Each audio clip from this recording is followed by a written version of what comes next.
I was expecting someone different. Younger. My friend had hyped her up, said she was cute, flirty, just out of college. She's perfect for you, he told me with that smirk he always wore when he thought he was doing something clever. I didn't expect much. These setups rarely go anywhere. But still, I cleaned my apartment. Sprayed the good cologne. Lit 2 candles like a complete tryhard. I told myself I'd act chill. I even rehearsed my hey in the mirror. Pathetic, I know. The clock hit 8. Then 5 passed. Then 10. My phone buzzed once. A simple, she's on her way. I double-checked my breath in my reflection. Then the knock came. I opened the door and froze. It wasn't her. It was my friend's mom. Not some worn-out, tired-looking suburban mom either. No. She looked stunning. Long dark hair. Subtle makeup. The kind of beauty that doesn't beg for attention because it's used to it.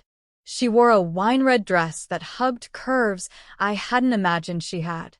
Her smile was calm, playful. My brain couldn't keep up. Expecting someone younger?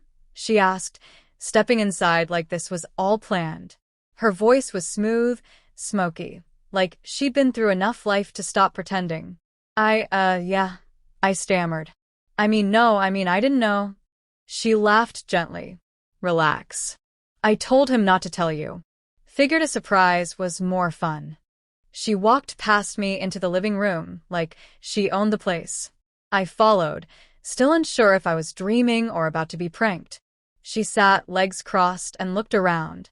Nice place. Clean. You expecting someone special? Her eyes flicked to the candles. Thought I was, I muttered. That's sweet, she said, and there was something in her tone, something between sarcasm and approval. You always this nervous? Just didn't expect you. She tilted her head, smirking. Disappointed. I shook my head too quickly. No. Not at all. I just didn't think this was the plan. It wasn't, she said, then paused. But maybe it should have been. That sentence sat heavy in the air. She noticed the drinks I had prepped, some wine, 2 glasses. She poured herself one without asking and leaned back. Been a while since a man looked at me like you just did, she said softly. Most guys my age don't even see me anymore. You're hard not to notice, I replied, surprising myself with how honest I sounded. She sipped. You're sweet. Dangerous but sweet. I sat across from her. My eyes kept drifting where they shouldn't. She caught me once and didn't look away, just raised an eyebrow like she was daring me to keep looking. You ever been with an older woman? She asked casually. My mouth went dry. No. She smiled. Shame. It's different. No games. No pretending. Just what we both want. You planned this, I said finally, voice low. I told him you deserved someone exciting. He didn't argue. That doesn't bother you? What? She asked. That I'm his mother? I nodded. Should it?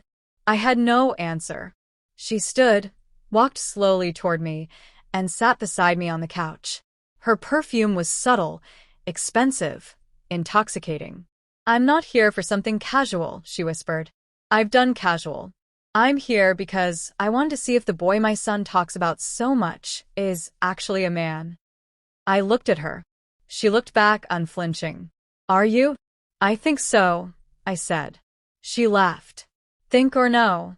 I know. Her hand touched my arm. Not by accident. Not gently. Like she had every right to. Like she owned this moment. Her fingers dragged slowly down to my wrist, then stopped. I'm not here to play pretend, she said again. You can tell me to leave right now, and I will. I didn't speak. My body leaned closer before I knew what I was doing. She leaned too. Our lips almost touched, but I pulled back. This feels wrong. She nodded. It is. But. Exactly, she whispered. And then she kissed me. It wasn't gentle. It wasn't slow. It was full of all the things we weren't supposed to say out loud. Her hands moved up my neck, her lips pressing harder, her body edging closer. I pulled her in, finally giving up on reason. There was heat, friction, urgency. We moved like we were trying to burn out every ounce of hesitation. Clothes came off in a trail between the living room and the bedroom. Her body was toned, confident. She knew exactly what she was doing, what she wanted. She didn't ask. She just took. Every moment was intense, her mouth on my skin, her fingers gripping tighter when I found the right spot, her breath catching in my ear. There was no holding back. No fumbling. She led, I followed, then reversed. She smiled every time I surprised her. She whispered things no one had ever said to me. Things I'm still not sure I imagined.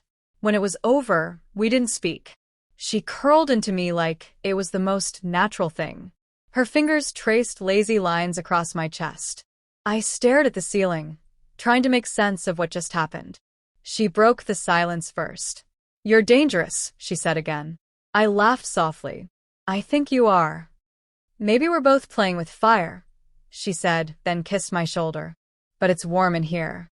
I wanted to ask what this meant. If this was a one-time thing. If she planned to tell her son. But I didn't. Because in that moment, I didn't care. I just knew I wanted her again. And I knew I was already too far in. She was still there in the morning. Hair messy, eyes half closed, wearing my t-shirt like she'd done it 100 times before. She sat on the edge of the bed, sipping coffee she made without asking. It felt natural. Too natural. "You always make a habit of seducing your son's friends?" Asked, not sure if I was teasing or accusing. She didn't even look back. "Only the interesting ones." I didn't respond. Couldn't. Part of me was still processing. The other part just wanted her again. "You regret it?" she asked, turning to face me. No. Good. Neither do I. But her tone was different this time. Less playful. She pulled her hair up and tied it, exposing a line of skin that made it harder to think straight. "What do we tell him?" I asked. "Nothing. He'll figure it out. Then we lie better." There wasn't guilt in her voice. Just certainty. Like she'd already weighed the consequences and accepted them. She left before noon. A soft kiss, no promises. Just a glance that said, "You'll see me again." I didn't expect to. But 2 days later, she texted, "Lunch?" Lunch turned into wine. Wine turned into my place. My place turned into the floor, the kitchen counter, the shower. Every time more intense than the last. Every time, less hesitation. We didn't talk much about her son. When we did, she changed the subject. She wanted escape. I gave it to her. She told me she felt invisible. Said men her age looked past her now. That even her ex-husband didn't touch her like he used to. Said she didn't want flowers or dates, just someone who remembered she was still alive. I didn't try to fix her. I just listened, and touched, and gave her the attention she pretended not to crave. It became a rhythm. My phone would buzz. Tonight? No emojis. No fluff. I'd say yes. We'd lose hours in tangled sheets and whispered truths we never dared say out loud. She started leaving things at my place. A scarf. Lip balm. A hair clip on the nightstand. Little marks of ownership like she wanted to claim pieces of me without admitting it. I told myself I was in control. That I could stop anytime. But then I started checking my phone constantly. Started canceling plans just in case she wanted to come over. Started turning down dates because no one smelled like her, moved like her, ruined me like she did. One night, she asked me to meet her in a hotel across town. Said she needed something different. When I arrived, she opened the door in a silk robe and nothing else. She didn't say a word. Just pulled me in, lips already on mine, hands already under my shirt. It wasn't about romance. It was about hunger. She consumed me. Every time, like she needed to prove something. And I let her. Afterward, I asked, "Why me?" She lit a cigarette and stared out the window. "Because you see me," she said. That answer stayed with me. I started dreaming about her. Woke up sweating, wanting her. Smelled her in my sheets. Thought I saw her in crowds. I was addicted and I didn't even care. But the guilt came slowly. Quiet at first. A voice in the back of my head every time my friend called. Every time he talked about his mom needing help with something. Every time he said he was grateful I was close to his family. I lied easily. Too easily. He asked me once, "You've been acting weird. You okay?" Yeah. "Just busy." "You sure?" "Positive." And I hated how natural it sounded. She never talked about stopping. Never talked about the future. Just stayed in the moment. But I started noticing the fear in her eyes when she thought we were being watched. The way she checked her phone after we finished, as if waiting for someone to catch her. One night, I asked, "What are we doing?" She looked at me for a long time before answering. "Something dangerous." "I'm serious." "So am I." "I think I'm falling for you." She froze. "No, you're not," she said quickly. "You're just caught up in the thrill." "I'm not." "You can't." "But I am." She stood up, paced. "Don't say that. You don't know what you're saying." I do. "I mean it." She stared at me, breathing hard, then whispered, "That's not how this works." "Then how does it work?" "We meet. We touch. We forget." "I can't forget." She came close, kissed me hard, like she was trying to erase the words I'd just said. But it didn't work. They stayed. After that, something shifted. She pulled back more. Took longer to reply. Cancelled once, with no explanation. I told myself not to take it personally. But I knew what was happening. She was trying to detach. Trying to rewind what we'd started. I didn't let her. I kept reaching out. Kept showing up. She answered less. But when she did, it was always the same urgency. The same passion. Like she hated herself for needing me. And I hated myself for loving her. She called me one night out of nowhere, voice shaking. "I can't keep doing this." "Why not?" "Because I like it too much." "Then why stop?" "Because it's wrong. Because he'll find out. Because I'm ruining everything." "You think I care?" "You should." Too late. Silence. "Come over," she said finally. "One last time." But it wasn't the last. Even when we said it would be. We were both liars, good ones. Addicted to the secret. Addicted to the way it felt to be wanted without rules. Every time she walked away, I told myself it was the end. Every time she came back, I told myself I was strong enough to handle it. I wasn't. And neither was she. We kept falling. Kept pretending we weren't. Kept saying it didn't matter. But it did. Every second of it did. And we both knew something was going to break. Soon. She was the one who said we needed to slow down. Not stop, not end, just slow down. But slowing down wasn't possible when everything between us had been built on urgency. Every message she sent still read like a dare. Every kiss still carried the same wildfire we swore we could contain. But she started changing. Not all at once. Just little things. She stopped staying the night. Started checking the time more. She used to kiss me like I was oxygen. Now it felt like she was rationing me. Like she was trying to convince herself it wasn't real if she didn't say it out loud. I asked her once if she was seeing someone else. She laughed, but not because it was funny. "I'm not yours," she said, quiet. "You know that." She wasn't wrong, but I hated hearing it. I told myself I could handle it, that I didn't want more. But every time she left without looking back, it scraped something raw inside me. Then one night, she didn't come. No text. No excuse. Just silence. I waited, pacing, refreshing my phone like a fool. She finally messaged hours later. "Can't. Not safe tonight." That was the first time she used the word safe. Like we were criminals. And maybe we were. Days passed. She didn't reach out. I told myself not to message her. I failed. She replied with 3 words. "Please don't push." But I was already at the edge. We met again a week later. She looked tired. Beautiful, but like she hadn't slept. We didn't touch. She sat across from me, fingers clenched, eyes darting. "He's starting to notice," she said. My chest tightened. What did he say? Nothing. Yet. But he's suspicious. He asked if I was seeing someone. I couldn't breathe for a second. What did you tell him? I lied. Good. Is it? I didn't answer. She leaned back, rubbed her temples. He's my son. And yours, friend. And I keep telling myself I can end this before it gets worse. But you don't. Because I don't want to. Then don't. She looked at me like she wanted to believe it was that simple. But it wasn't. He trusts you, she said.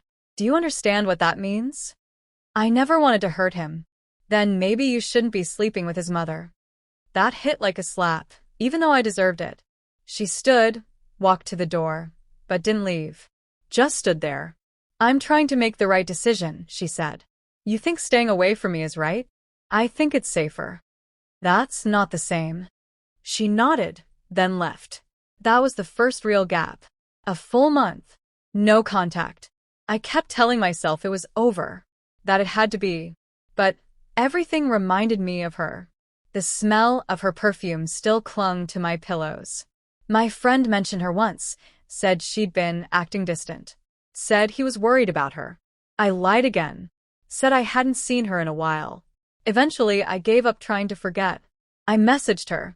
Nothing deep. Just, I miss you. She didn't reply. For 3 days. Then, I miss you too. 2 hours later, she was at my door. No words. Just us. Just desperation. Like nothing had changed, and everything had.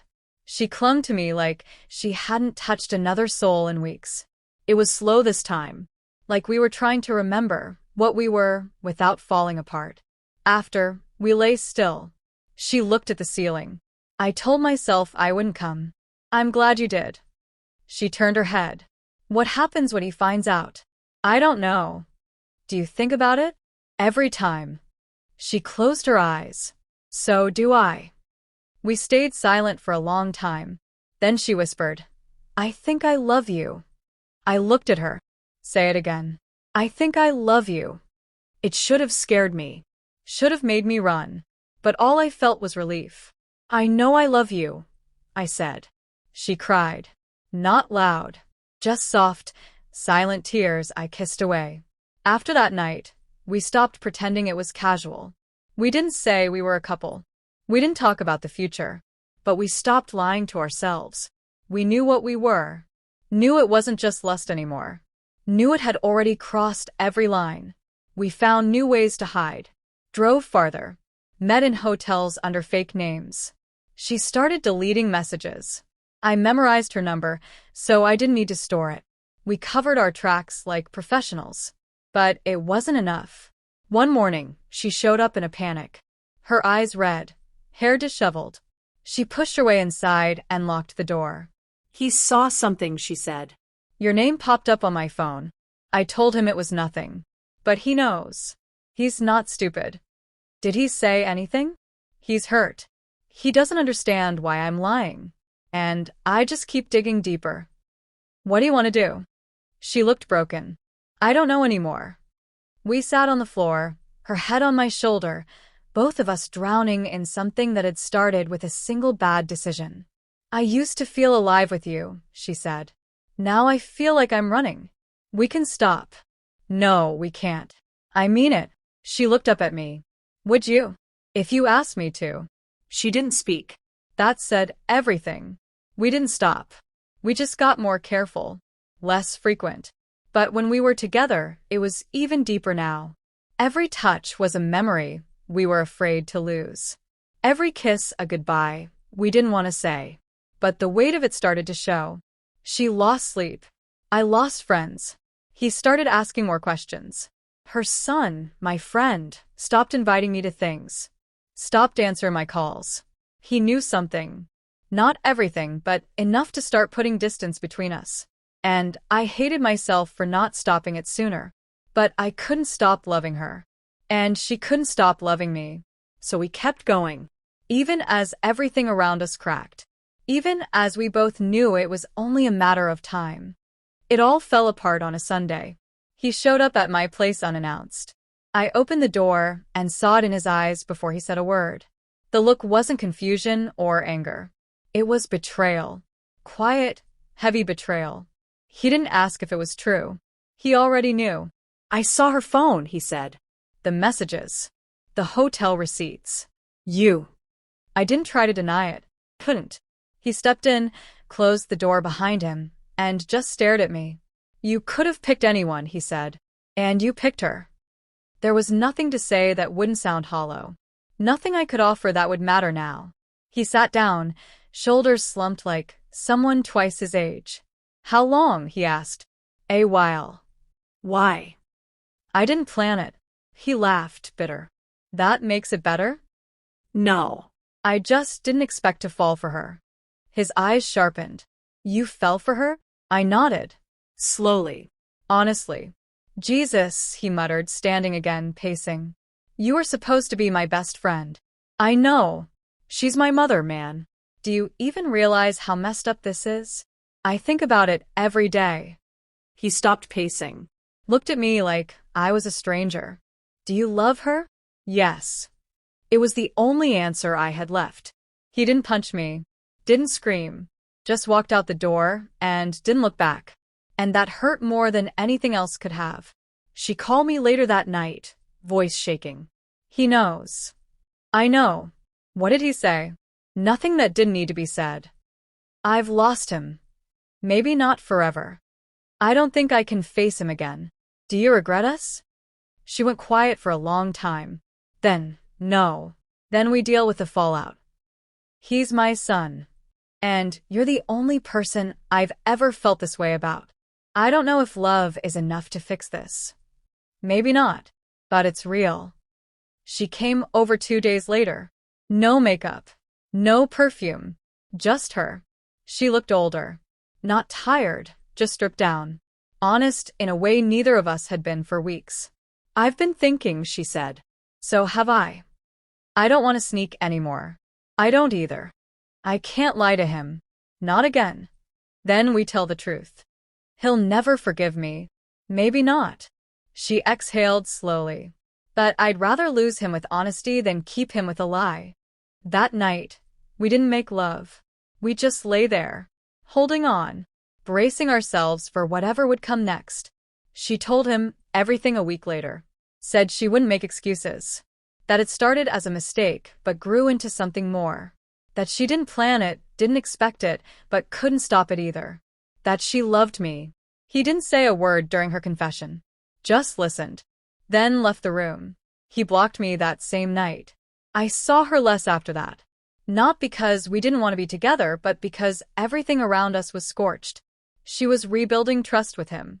I gave her space. Sometimes weeks passed between seeing her. Sometimes just days. But the fire between us had quieted. Not gone, just settled into something steadier. We'd burned through the chaos. What remained was something more fragile. More real. We started doing normal things. Grocery runs. Cooking dinner. Late-night drives just to be near each other, without hiding. No more fake names, no more back doors. Just us. She smiled more. I did too. But the shadow of what we did never disappeared. Every time she looked at a photo of him, I saw it in her face. Every call he ignored left a crack. And I never blamed him for it. I wouldn't have forgiven me either. She told me she was proud of him. That even in anger, he was strong. That he reminded her of his father in the best ways. We talked about leaving the city once. Starting over somewhere no one knew us. She said it felt like running. I said maybe running wasn't always the coward's choice. Maybe it was survival. But we stayed. Because healing doesn't happen when you run. It happens when you sit in the ashes and build again. One night, months later, he called her. They talked for 20 minutes. She cried after. Not because of what he said, but because he said anything. It's a start, I told her. She nodded. It'll take years. I'll wait. Even if he never accepts it? I didn't choose this because it was easy. I chose it because it's you. She kissed me then. The kind of kiss that didn't ask for forgiveness. Just said thank you. I don't know if we'll ever be normal. I don't know if he'll ever look me in the eye again. But I know what we have is real. That it came from something wild and broken and selfish, and still somehow became something honest. Some days I think about how it all began. That awkward afternoon when I expected someone else at the door. The surprise that turned into desire. The desire that became chaos. The chaos that became love. I lost a friend. She lost a son. But we found something neither of us expected. Not perfect, not innocent, but real. And in the end, real is all we ever wanted.